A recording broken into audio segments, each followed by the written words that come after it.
ஒரு முள்முடியை சூட்டினார்கள்.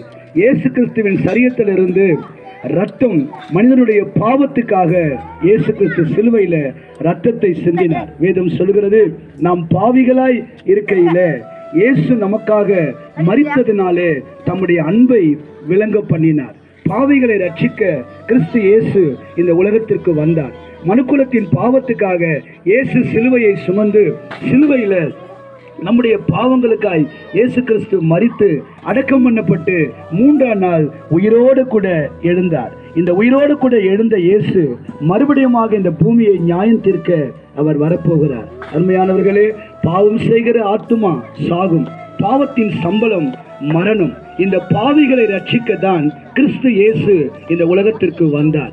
இயேசு கிறிஸ்து ஒருவரே மனிதனுடைய பாவத்துக்காக தன்னுடைய இரத்தத்தை சிந்தினார். வேதம் சொல்கிறது, இயேசு கிறிஸ்துவின் ரத்தம் சகல பாவங்களையும் நீக்கி நம்மை சுத்திகரிக்கும் என்று சொல்லி, இயேசு ஒருவரே மனிதனுடைய பாவத்துக்காக சிலுவையை சுமந்து சிலுவையில் ரத்தத்தை சிந்தினபடினாலே இந்த இயேசு கிறிஸ்துவை விசுவாசிக்கிற நம்புகிறவர்கள் யாரா இருந்தாலும் அவருடைய பாவங்களை இயேசு கிறிஸ்து மன்னிக்கிறார். பாவங்களை மன்னிக்கிறது மாத்திரமல்ல, உங்கள் வாழ்க்கையில ஒரு சமாதானத்தை இயேசு கிறிஸ்து கொடுக்கிறார்.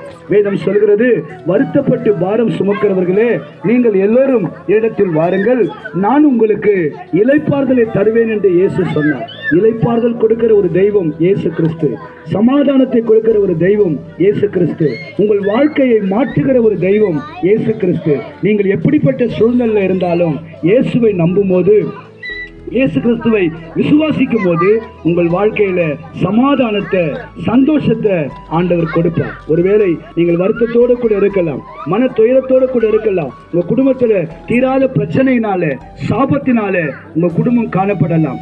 எப்படிப்பட்ட நிலையில இருந்தாலும் இயேசு கிறிஸ்துவை விசுவாசித்தால் உங்கள் வாழ்க்கையில ஒரு அற்புதத்தை, ஒரு அதிசயத்தை இந்த இயேசு கிறிஸ்து செய்வார்.